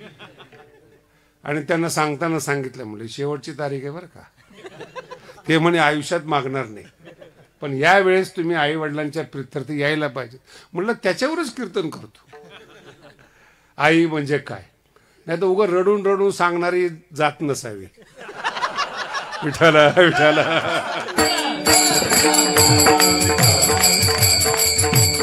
लाभ हा माणसाच्या म्हणजे रक्तात साठवलेला आहे. रक्तामध्ये कुठलाही माणूस जगामध्ये असू द्या. त्याच्या पुढे जाऊन मी एकदा बोललो होतो, एकेका माणसाला 3-3 कोटीचं पॅकेज आहे कॉर्पोरेट कंपन्यांमध्ये. 3-3 कोटीचं. खुश असतात ती लोक. त्यांना आता मी जास्त बोलत आहे, त्यांची सगळी सोय केली जाते. जितकं समजेल तितकं बघा. सोय शब्दाचा अर्थ काय आहे. सगळी सोय केली जाते. महाराज 3 कोटी देतात, तारुण्य विकत घेतात. हो, कॉर्पोरेट कंपन्या असतील कोणी असो, तारुण्य विकत घेतात तुमचं. तुम्ही कष्ट करतात म्हणून ते लोक श्रीमंत होतात. तुमचं कष्ट करणं बंद करा, ते श्रीमंत होत नाही. पॅकेज वाढवतात. एक जण तर मला पुण्यातला माणूस होता, का कोणास ठाऊक काय बोलावं असं कळत नाहीत. महाराज तुमची तारीख पाहिजे. मला म्हणे, अरे म्हणजे मी कीर्तन करत नाहीत, आकडा बोला.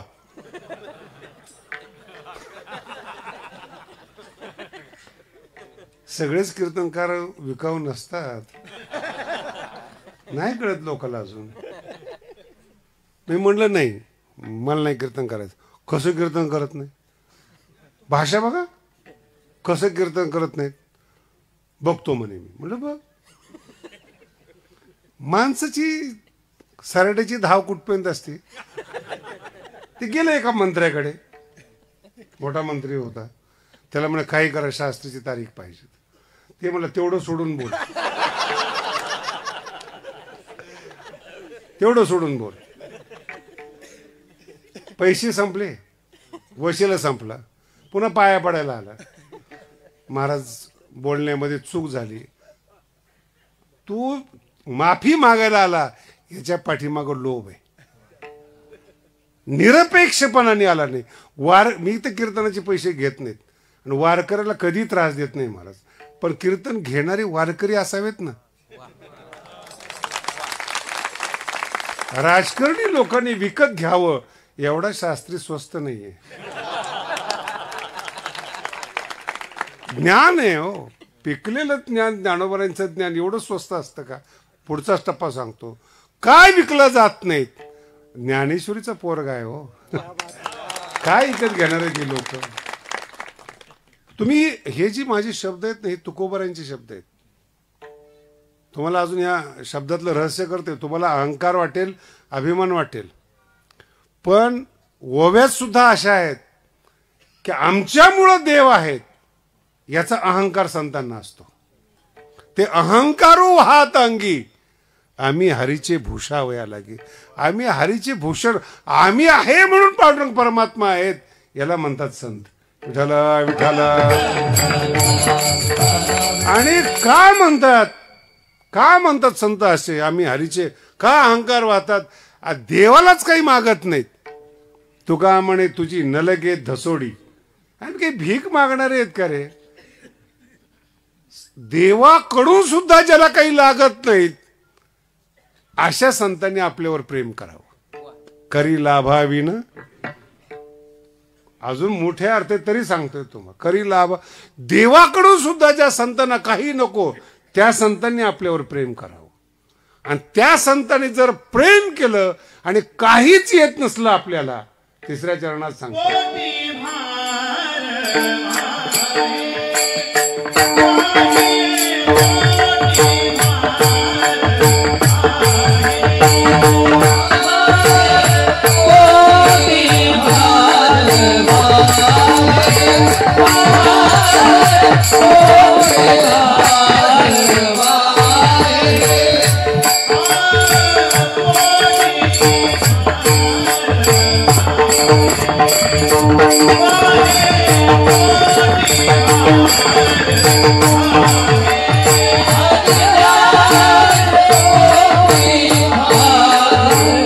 Oh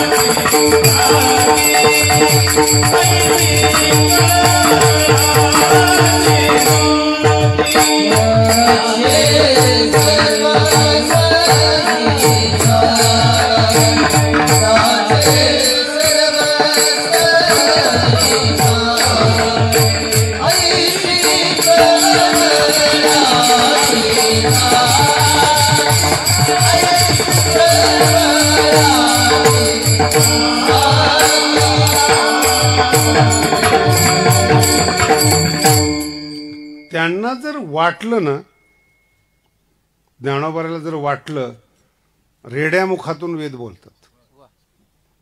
अजून कळायची भाषा. रेड्याच्या मुखातून वेद बोलतात. आणि त्यांना जर वाटलं ना, वेद ज्यांचे पाठ आहेत त्यांना ज्ञानेश्वरी कळत नाही. हे ज्ञानोबा आहेत. करी लाभाविन. ज्ञानोबा सारखं अहंकारी जगात नाही कुणी हो. देवानी नामदेव महाराजांना माऊलीकडे पाठवलं. किती मोठा वशील आहे. वेगळ्या अँगलनी बघा तुम्ही. कोणी पाठवलंय? देवानी नामदेव महाराजाला. नाही म्हटले, नाही उद्धार करायचं. काय केलं देवाने? गेले माघारी. तन तन तन करत गेले. बिचारे देवाला सांगायला लागले असं आहे तसे. काय ते काही संत होते का म्हणे. नामदेव महाराजांना जर माऊली ओळखू येत नाही, तुम्ही कोण येतो? आत्ताचे लोक कोण आहेत? हे गरीब आहेत. हे दृष्टीच्या बाबतीमध्ये बोलतोय. दृष्टी शब्द विसरू नका. गरीब आहेत हे लोक. माऊलीला प्रत्यक्ष पाहिल्यानंतर देव ज्यांचं जेवण करत होता त्या नामदेव महाराजांना माऊली कळत नाही. आपल्या तर बायको सुद्धा वाढत नाही महाराज. आणि आपण म्हणतो ज्ञानेश्वरी कळत नाही, नाही का? बोलायचं का पुढे?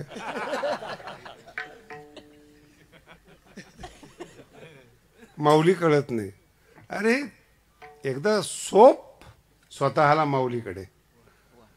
तुम्ही तुकोबारांचे सगळे अभंग बघा. कधीही देवाला त्यांनी त्रास दिलेला नाही. पण देवाला सांगताना काय म्हणतात माहितीये का? या संतासी निरवी देवा तुझ्याकडे नको मला. या अभंगातलं सार लक्षात ठेवा. काय? देवा तुझ्याकडे नको, की तू कोणालाही बिघडवणारा माणूस आहेस. कधी पतन कर होईल तुला सांगता येत नाही. तुझ्याकडे नको, पण मला संतांशी सांभाळी घाल. या संतासी निरवी. निरवी शब्दाचा अर्थ आहे संताकडे सांभाळी घाल. हेची मज देई. शब्द पुन्हा पुन्हा रिपीट आहेत बरं का. हेची मज देई. आणि का तुझे दुसरं काही देऊ नको, मी मागत पण नाही. इतकं कठीण आहे संतांनी सांभाळणं. संपूर्ण अभंग पहा, रिपिटेशन आहे त्याच्यामध्ये. आणि जो उदार आहे, सृष्टी निर्माण केलेले आहेत, त्याला तुकोबाराय म्हणतात उदार हो. तुका म्हणे आता हे की तुम्हाला कळलं का अभंग? हे देवाला मारलेला टोम नाही हा. म्हणजे भगवंताला आपण म्हणायचं ज्याचा उदार गुण आहे, आणि त्याला म्हणायचं आपण उदार हो. हे तुकोबारांनी मारलेला टोम. देवा उदार हो, कारण की संताकडे संभाळी घाल. तुका म्हणे आता उदार तू होई, आणि मज ठेवी पायी. हेच शेवटच्या चरणात तुकोबारांनी सांगितलं.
फार गोड अभंग आहेत.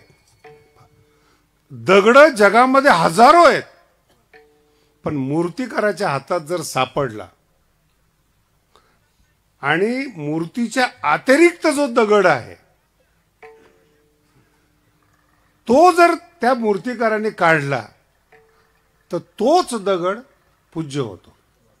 कोणताही मूर्तिकार मूर्ती घडवत नाही, मूर्तीच्या अतिरिक्त जो दगड आहे तो त्याला बाजूला काढतो. नाही कळालं? तसं तुम्ही स्वयंभू आहात, तुमच्यातले दोष बाजूला काढणारा संत पाहिजेत आणि ती दृष्टी तुमच्यावर पडली पाहिजेत आणि त्याच्यासाठी तुमचं ओझं वागवावं लागतं. पोटी भार आहे, ओझं वागवणं म्हणतात त्याला. अडाणी आहेत ना, काही समजत नाही, ओझं. आणि त्याने केलेले सगळे चुका त्याचे सर्वस्वही, सर्वस्व शब्द सगळं आलं दोन्हीकडे, माऊलीकडे आणि आईकडे. कधी ते मुलगा आहे घाण करतं, मांडी घाण करतं, कपडे घाण करतं, आई कंटाळत नाही. न कंटाळणारी फक्त आईच आहे. बाकी शंका येऊ द्या, लगेच वाईट नजरेने पाहतात. करोना आहे का? तुमच्या शिंका सुद्धा समाज सहन करत नाही. जर खोकलं ना, आता मी बघतो आता मार्केटमध्ये फिरत असताना कसे लोक तुमच्या आईला विशेष वाटतं, खोकतोय औषध घे, झोपून राहा, बाहेर जाऊ नको, त्याचे सर्वस्वही. आणि सगळं सहन करत असताना उबगणे हे स्थिती न पाहे माय. काय ज्ञानोबरायांचा शब्द, उबगणे न पाहे कोण? माय. माया असलेली माय, माया असलेली. मी का बोललो माहिती का? आत्ताच्या आई झालेल्या बाया दूध सुद्धा पोराला पाजत नाही, तो सौंदर्य नष्ट होईल म्हणून. म्हणून माय शब्द वापरला. माया असणारी आई शब्द नाही वापरला. आणि त्याच्या पुढं संताची टेक्निक सांगतो तुम्हाला. तुकोबाराय म्हणतात, तुका म्हणे वत्स. आई नाही, तिथं काय व्यवहार आहेत, धेनू वेचे चित्ती. जर बिबट्या आला ना तर गाय दोन खंड तोडून बिबट्याला नीट करते, स्वतःला आहुती देते, पण वासराला काही होऊ देत नाही. अर्थ कळला का? गायी करते, आई नाही. आताचे तर शिक्षणाचा अर्थ स्वतःला सिक्युअर करणं नाहीये आणि हे टेम्पररी आहे. तुम्ही कितीही महान व्हा, नास्तिक व्हा, तुम्हाला 25 वर्ष तारुण्याचे दिलेले आहेत, मूर्खालाही दिलेले आहेत, श्रीमंतालाही दिलेले आहेत. झोपडपट्टीतल्यांना सुद्धा मुलं होतात, बंगल्यातल्या सुद्धा होतात. ते सुख सारखं आहे, परिवाराचं सुख सारखं आहे. तुमचा पराक्रम नाही येतो. पण गुरुदृष्टी मिळणं आणि संतांनी तुम्हाला सांभाळणं, तुम्हा संतावरी ओझे.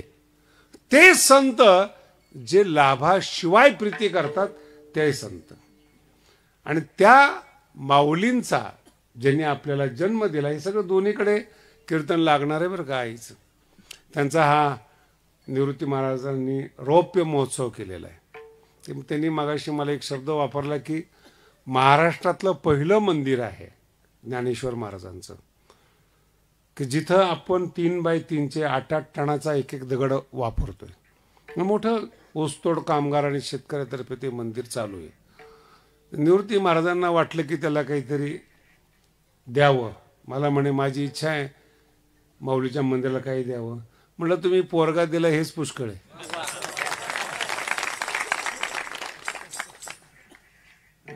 कारण की इतका सुंदर अभ्यास करतो कृष्ण, त्याला आता बोलायला नाही पाहिजे सगळ्याच्या देखत. पण भाग्यवान आहेत निवृत्ती महाराजांनी, त्यांची पत्नी, ज्यांनी असा मुलगा जन्माला घातला. नाहीतर एवढे पैसे घरामध्ये आहेत, एवढं वैभव घरामध्ये आहेत. अहो तुम्हाला वाईट वाटेल माझ्या बोलण्याचं, 300-300 वर्षाचे फडकरी आहेत, वंशज आहेत संत परंपरेचे, श्रीमंत आहेत, अजूनही चांगलं कीर्तन करता येत नाही महाराज. आणि अशा घरातून येऊन ज्ञानेश्वरीची आवड निर्माण होणं, धन्य माता पिता तयाची. म्हणून आम्ही तर शिकवायलाच बसलेलो आहे. तो आम्ही आमचं असं आहे महाराज, आम्ही गायी आहेत, तुमची टेक्निक पाहिजे आमच्याकडून दूध काढायची. आमच्याकडे भांडवल आहेत, आमच्याकडे दूध आहेत. श्रोते चांगले असले ना तर भांडवल चांगलं निघतं. जर का तुमचे चेहरे पडलेले असले ना, आम्ही विषय बदलतो. नाही कळालं? आत्ता सांगितलंय विषय वेळे तुम्ही आहात तिथंच ठेवतो. पण या परिवारांनी महाराष्ट्रामध्ये ज्ञानोबारायांची सेवा केली आणि नास्तिक लोकांना ज्ञानोबाराय तुकोबारायांचे शब्द त्यांच्या कानावर टाकले. हे खूप मोठं पुण्य आहे आणि त्या पुण्याचा परिणाम की घरामध्ये सुख शांती आहेत. मुलं न सांगता परमार्थिक असणं हे खूप मोठं भाग्य आहे. नाही तर कीर्तनकाराची मुलं कीर्तनकार असतील याच्यावर माझा फारसा विश्वास नाही आहे. कारण की तो कसा आहे हे घरच्या माणसाला पक्क माहिती आहे, बाहेर कसा आहे आणि आत कसा आहे. त्याच्यामुळं अंतःकरण स्वच्छ असणं हे फार महत्त्वाचं आहे. म्हणून मुलगा त्यांनी भगवानगडावर ठेवला आणि तो निधीचा प्रश्न आहे ना, तो मी फार वेगळ्या वृत्तीचा माणूस आहे. आमचा संकल्प आहे नामा म्हणे केशी, आमचा संकल्प आहे की माऊलीचं मंदिर जगात कुठं नाही असं भगवानगडावर बांधावं. पूर्ण करण्याची जबाबदारी देवावर आहे. नामा म्हणे केशी राजाने केला नेम, आम्ही निमित्त मात्र आहे त्याला. तरी पण ज्ञानेश्वरी आणि गाथा समाजापर्यंत पोहोचवण्याचं काम निवृत्ती महाराज एका वेगळ्या शैलीने जरी करत असले तरी भजन ज्ञानोबाराय तुकोबारायचंच आहे हे लोकांनी लक्षात ठेवावं.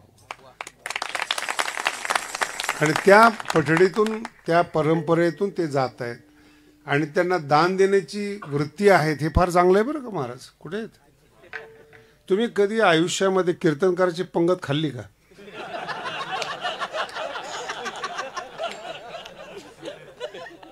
तुम्ही सगळ्यांनी कीर्तनकार पंगत द्यायला लावतात. कीर्तनकारांनी स्वतःच्या पैशांनी घातलेली पंगत खाल्ली कोणी? हात वर करा. अवघड आहे महाराज. आणि त्यात तुम्ही ज्ञानेश्वर महाराजांच्या मंदिराला देतायत. हिंदीमध्ये एक म्हण फार चांगली बरं का, भीक में से भीक दे 3 लोक जीतले. आपल्यातून मिळून माऊलीला देणं ही आपलं वैभव आहे महाराष्ट्राचं. म्हणजे माझा मुद्दा वेगळा आहे. म्हणून हा एक त्यांच्या प्रेमामुळं मी या ठिकाणी आलो. त्यांना कोणी त्रास देऊ नका. आणि ज्यांच्या पोटी आपण जन्माला आलो त्या आई वडिलांचं कृतज्ञता मानणं गेल्या 25 वर्षापासून त्या निमित्ताने हा सप्ताह करणं आणि या निमित्ताने जीव घालणं, अन्नदान देणं, ज्ञानदान देणं, तीच माणसं या जगामध्ये सुखी असतात. जी माणसं आलेला परमार्थातला पैसा जो परमार्थामध्ये घालतो तो सुखी असतो. त्याला कुठल्याही प्रकारचा त्रास होत नाही. हा एक नियम आहे आणि त्या नियमाप्रमाणे 25 वर्ष या निमित्ताने ते करतायत. मागे एकदा आलो होतो, आजही आलोय. पण आणि एक विनोदाचा विषय होता मगाशी. वयामानाने कीर्तन करत नाही मी. इथं आलेले बरेच लोक आहेत तारखेसाठी, मला याची कल्पना आहे. पण ते ज्ञानेश्वरीचा अभ्यास अजूनही माझा राहिलेला आहे. पुस्तकं लिहायचे राहिलेले आहेत. कारण की मी माझ्या आनंदाकरता लिहित असतो किंवा वाचत असतो किंवा अभिव्यक्त करत असतो. म्हणून माझ्या आनंदासाठी जर मी भगवानकडे सोडलाय तर तुम्ही कीर्तन पुन्हा करेल अशा भ्रमात राहू नका. पण मन मौजी आहेत.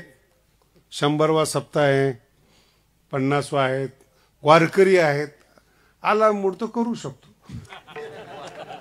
पण कीर्तनकार नाही आहे हे लक्षात ठेवा. म्हणून लोकांना वाटतं शास्त्रीजी आले पाहिजे. मलाही असं वाटतं कीर्तन माझा आत्मा आहे. जेव्हा मी करतो तेव्हा फुल ताकदीने करतो, असं मागे पुढे राहत नाही. पण आता एक वयामानाने शांत राहिलं तर अजून जास्त दिवस ज्ञानेश्वरीचा आपण आनंद घेऊ शकतो, पुस्तकं लिहू शकतो, विद्यार्थ्यांना तयार करू शकतो. आपल्या पाठीमागं जर विद्यार्थी तयार झाले तर ज्ञानेश्वरी टिकेल. जर नाही झाले तर जेवढे मोठे मोठे माणसं आहेत ना त्यांची वंश परंपरा टिकली नाही अभ्यासामध्ये. कारण की ती दान दिलं गेलं पाहिजे. विद्यादान दिलं तर ती परंपरा टिकते. म्हणून असा एक आनंदाचा क्षण आहे. त्यांनी केलेलं स्वागत किंवा त्यांचं प्रेम आणि भगवानगडाला त्यांनी दिलेला आदर या सगळ्यांचा मी ऋणी आहे. आणि पुन्हा एकदा त्यांना मुलांना जवळ करून आशीर्वाद देतो. ही सेवा या ठिकाणी थांबवतो. दो बार कुमाई